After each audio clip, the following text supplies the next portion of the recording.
বান্ধবীর বাসায় আসছিলাম, ভাবছি গরু মুরগি ডিম কিছু তো একটা দিবে, কিন্তু বান্ধবী দেখলাম আলু সেদ্ধ দিল।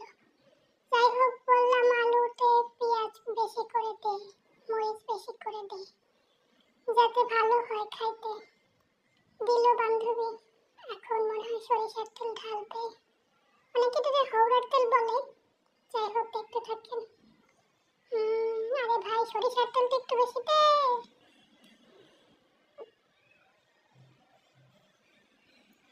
দে দে, আরেকটু দে, আরেকটু দে ভাই। আগে বলতি আমি সরিষার তেল বাসা থেকে নিয়ে আসতাম। দে দে।